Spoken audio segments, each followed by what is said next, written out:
సుప్రీంకోర్టులో మనీష్ సిసోడియాకు భారీ ఊరట లభించింది. మనీష్ సిసోడియాకు సుప్రీంకోర్టు బెయిల్ మంజూరు చేసింది. సిబిఐ, ఈడీ రెండు కేసుల్లో సిసోడియాకు బెయిల్ లభించింది.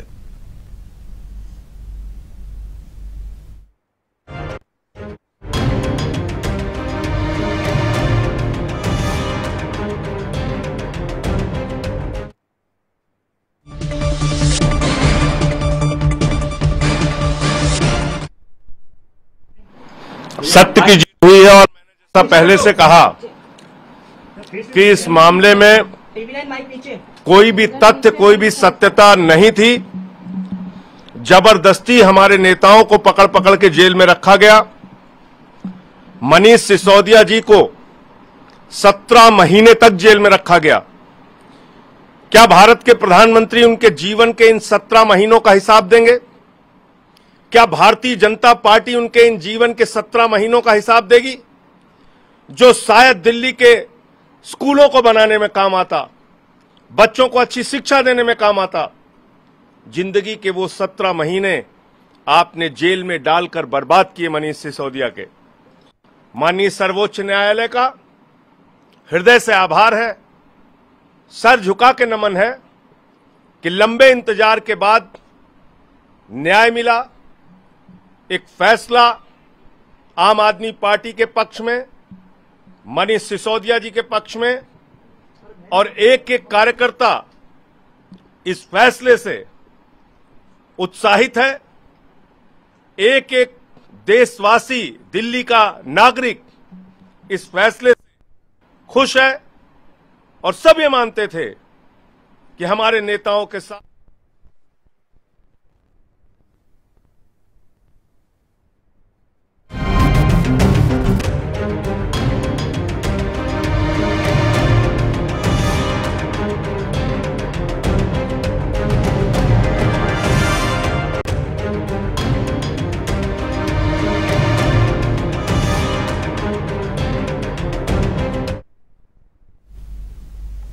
మద్యం కుంభకోణం కేసులో అరెస్ట్ అయిన ఆప్ నేత, మాజీ ముఖ్యమంత్రి సునీల్ సిసోడియాకు, మనీష్ సిసోడియాకు అయితే భారీ ఊరట లభించింది. సుప్రీంకోర్టు అయితే బెయిల్ మంజూరు చేసింది.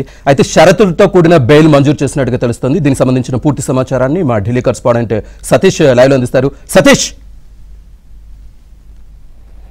శ్రీనివాస్, ఢిల్లీ డిప్యూటీ మాజీ సీఎం మనీష్ సిసోడియాకు భారీ ఊరట లభించిన సుప్రీంకోర్టులో ఆయనకు బెయిల్ మంజూరు చేస్తూ కాసేపటి క్రితమే బీఆర్ గవాయ్ ధర్మాసనం తీర్పును కూడా ఇవ్వడం జరిగింది. ఇక ఆగస్టు 5, 6 తేదీల 2 రోజుల పాటు కూడా ఆయన బెయిల్ పిటిషన్పై సుదీర్ఘంగా సుప్రీంకోర్టులో విచారణ జరిగింది. ఓవైపు ఈడీ, సిబిఐ ఆయనకు బెయిల్ ఇవ్వద్దని వాదనలు వినిపించినప్పటికీ తీర్పు అంతిమంగా మనీష్ సిసోడియాకు కొంత ఈరోజు ఊరట లభించిందని చెప్పాల్సి ఉంటుంది. 2023 ఫిబ్రవరి 26వ తేదీన సిబిఐ విచారణకు పిలిచింది. అనంతరం ఆయనను ఆ ఏడాది అరెస్ట్ చేయడం జరిగింది. నాటి నుంచి నేటి వరకు దాదాపు 17 నెలల కాలం నుంచి కూడా ఆయన తిహార్ జైల్లోనే ఉంటున్నారు. ప్రస్తుతానికి ఆయనకు బెయిల్ మంజూరు అయింది.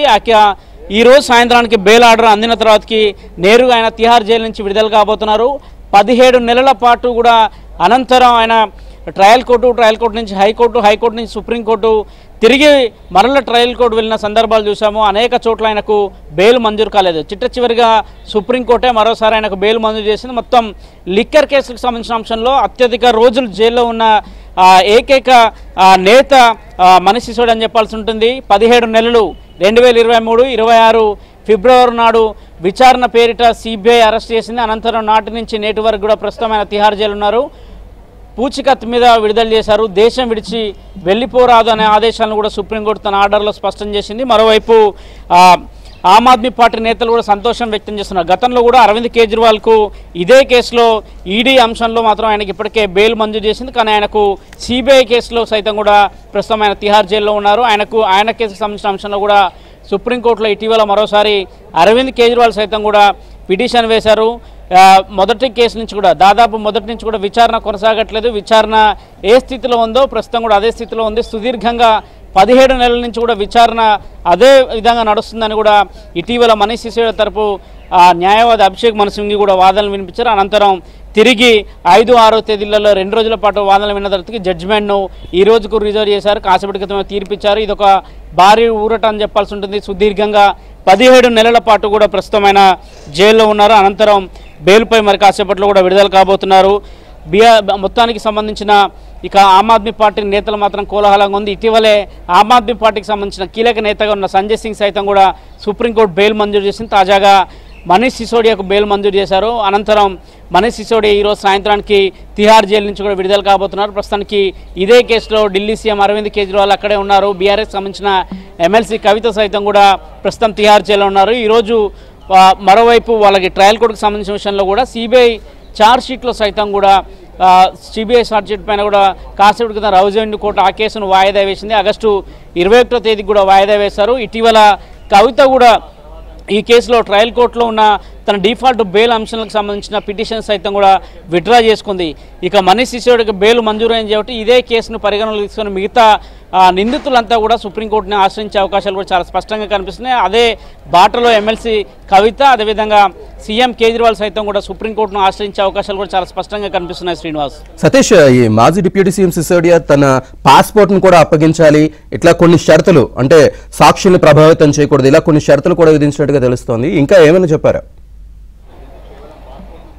ఎస్, ఖచ్చితంగా నిబంధనల పైన మాత్రం ఆయనకు బెయిల్ లభించిందనే అంశాన్ని కూడా చెప్పాల్సి ఉంటుంది. ఒకటి, ప్రతి సోమవారం కూడా దర్యాప్తు సంస్థ ముందు హాజరు కావాలని కూడా సుప్రీంకోర్టు ఈ రోజు ఇచ్చిన తీర్పులో స్పష్టం చేసింది. మరోవైపు ₹1,00,000 పూచికత్ బెయిల్ పైన కూడా ఆయనకు బెయిల్ మంజూరు చేసినట్టు తెలుస్తుంది. మరోవైపు దేశం విడిచిపెట్టి వెళ్ళరాదనే అంశాన్ని కూడా స్పష్టం చేశారు. మరోవైపు ఆయన ఇటీవల డిప్యూటీ సీఎంగా ఉన్నారు, కానీ మంత్రి పదవికి రాజీనామా చేశారు. కేవలం ఆయన ఎమ్మెల్యేగానే కొనసాగబోతున్నారు. అధికారికంగా సంబంధించి గతంలో మంత్రిగా ఉన్నప్పుడైతే కొంత ఇబ్బందులు ఉండేవి, సంతకాలు చేసే అవసరం. కానీ ప్రస్తుతానికి ఆయన ఒక ఎమ్మెల్యేగా ఉన్న చేయటం ఆయనకు పెద్దగా ఎక్కడ కూడా ఈ నిబంధనలు వర్తించవు. కానీ పాస్పోర్ట్ విషయం కావచ్చు, అదేవిధంగా కేసుకు సంబంధించిన విషయంలో ఎవరితో కూడా చర్చించకూడదు, అదేవిధంగా ఇతరులను ప్రభావితం చేయకూడదు అనే అంశాన్ని కూడా చాలా స్పష్టంగా అందులో పెట్టారు. ప్రతి సోమవారం కూడా దర్యాప్తు సంస్థ ముందు హాజరు కావాలి, దర్యాప్తు సంస్థ అడిగే ప్రశ్నలకు కూడా సమాధానాలు చెప్పాలనే అంశం పైన కూడా ఆయనకు కొంత నిబంధనలతో కూడిన బెయిల్ని అయితే మంజూరు చేశారు. Srinivas,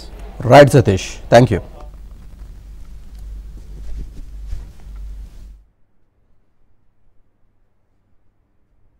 Has been misused by BJP for a long time, and they had been using it as a political tool to silence the opposition.